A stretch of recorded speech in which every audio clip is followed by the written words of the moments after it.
5জন doctor মিলে খুব চেষ্টা করছে আমাকে বাঁচানোর জন্য। সবার মাথা থেকে ঘাম ঝরছে। এই একজন সাধারণ ছেলেকে বাঁচানোর জন্য স্বরাষ্ট্রমন্ত্রী পর্যন্ত দাঁড়িয়ে আছে, আর বাহিরে পুলিশ সেনাবাহিনীর গাড়ির অভাব নেই। কিন্তু এই ছেলেকে দেখে এতটা স্পেশাল মনে হয় নাই। তবে ওর মায়ের যে উপর লেভেল পর্যন্ত হাত আছে তা সব কয়টা ডাক্তার বুঝে গেছে। আজকে উপর মহল থেকে এই ছেলেকে বাঁচানোর জন্য এত এত ফোন আসছে বলার বাহিরে। ডাক্তাররা খুব ভয়ে আছে, যদি এই ছেলেকে বাঁচানো না যায় তাহলে বিরাট ধরনের সমস্যা হতে পারে। বহু চেষ্টায় ওরা আমাকে বাঁচাতে সফল হন। এখন একটু বিপদমুক্ত। বাহিরে গিয়ে এই কথা বলতে পরিবেশটা একটু নীরব হলো। এখন শুধু আমার জ্ঞান ফেরার অপেক্ষা। সবাই অপেক্ষা করছে কখন আমার জ্ঞান ফিরবে। আমি যখন একটু চোখ মেলে তাকানোর শক্তি পাই তখন আমার মনে হলো আমি এখনো মরি নাই, এখনো বেঁচে আছি। কিন্তু এটা কিভাবে সম্ভব? আমি তো ভেবেছিলাম আমি বেঁচে থাকবো না। যাক, ভালোই হয়েছে।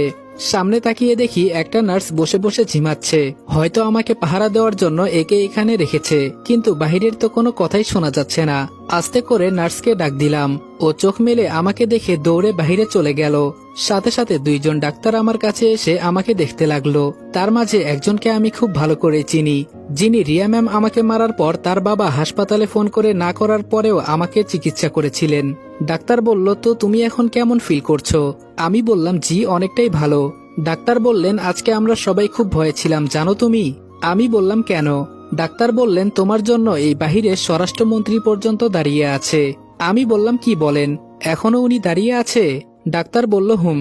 আর সেদিন তো ওর বাবাই তোমাকে বাঁচাতে না করেছে, আর আজকে তোমাকে বাঁচাতে ও নিজে পর্যন্ত চলে আসলো। বিষয়টাই বুঝলাম না। আমি বললাম, আমি একটা কথা সবসময় বলি, সবার একদিন সময় আসে, কারো হয়তো আগে কারো পরে, তবে আমাদের সেই পর্যন্ত অপেক্ষা করতে হয়। ডাক্তার বলল, হুম তুমি হয়তো ঠিকই বলছো। আচ্ছা, সবাই তোমার জন্য অপেক্ষা করছে, এক এক করে সবার সাথে কথা বলো কেমন? এই বলে ডাক্তার চলে গেল। একটু পরে আমার আম্মু, বাবা আর মাহি একসাথে আমার রুমে এলো। আম্মুর চোখগুলো লাল হয়ে গেছে। বুঝতে পারলাম উনি আমার জন্য খুব কান্না করেছেন। আম্মু বলল, তোকে আমি কতবার বলেছি রিস্ক নিয়ে কোনো কাজ করবি না। আমি বললাম, আরে আম্মু, আমার জন্য এত চিন্তা কেন করো? কেঁদে কেঁদে তো নিজের চোখ লাল করে ফেলেছো। বাবা বলল, আচ্ছা ওরা তোকে মারলো কেন? আমি বললাম, আম্মুকে জিজ্ঞেস করিও, তাহলে বলে দিবে। আম্মু বলল, তুই না থাকলে হয়তো ওর গায়ে আজকে একটা কলঙ্কের দাগ লেগে যেত। আমি বললাম, আমি যে ওনাকে বাঁচাতে পেরেছি এটাই অনেক। তবে ওই শালা আমাকে পেছন থেকে আঘাত করেছিল, না হলে ওকে একেবারে। আম্মু বলল, আমার ছেলে এখন খুব সাহসী হয়েছে। আচ্ছা, আমরা তোর সাথে পরে কথা বলবো। বাহিরে রিয়া দাঁড়িয়ে আছে তোর সাথে একটু কথা বলার জন্য।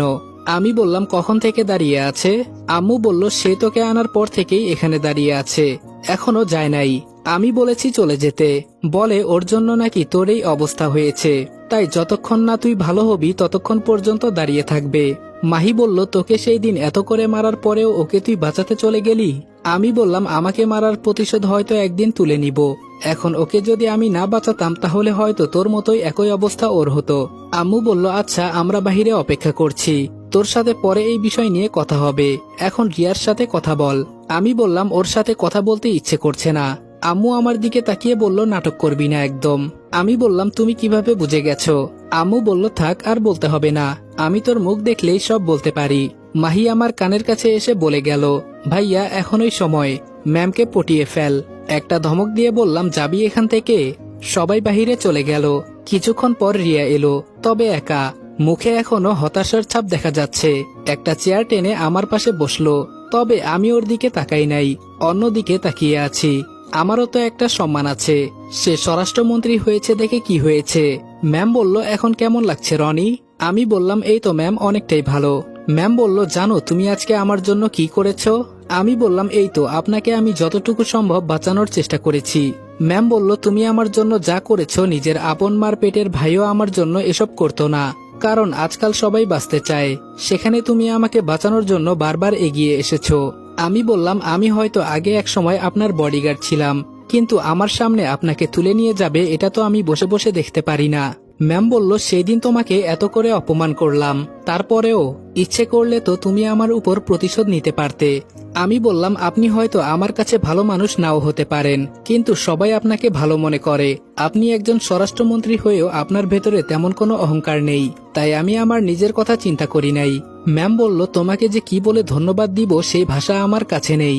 আমি বললাম, থাক ম্যাম, ধন্যবাদ দিয়ে আর ছোট করবেন না, ম্যাম বলল, তবে তাসলিমা যে আমার সাথে বেইমানি করবে এটা আমি ভাবতেও পারি নাই। খুব বিশ্বাস করতাম আমি ওকে। আমি বললাম, ও আপনার সাথে বেইমানি করে নাই, ওর সাথে বেইমানি করা হয়েছে। ম্যাম বলল, মানে কি বলছো, বুঝলাম না। আমি বললাম, ওর সাথে বেইমানি করা হয়েছে। আমি পরে একদিন আপনাকে বুঝিয়ে বলবো, এখন বলতে গেলে অনেক সময়ের দরকার। ম্যাম বলল, তবে যাই হোক, আমাকে তো বলতে পারতো নাকি। আমি বললাম, ওর কথা বলা বাদ দেন, আপনি নাকি সেই কখন থেকে এখানে দাঁড়িয়ে আছেন। ম্যাম বলল, তো কি করব, যে আমাকে বাঁচিয়ে এখন নিজে হাসপাতালের বেডে শুয়ে আছে, তার জন্য কি এইটুকু বাহিরে দাঁড়িয়ে থাকতে পারবো না? আমি বললাম, এতটা সম্মানী ব্যক্তি আমি না, আমার জন্য কেন সময় নষ্ট করবেন ম্যাম? ম্যাম বলল, এভাবে বলিও না, কষ্ট লাগে। আমি বললাম, ম্যাম এখন আমি অনেকটাই সুস্থ আছি, আপনি চাইলে এখন যেতে পারেন। ম্যাম বলল, আমাকে তাড়িয়ে দিচ্ছে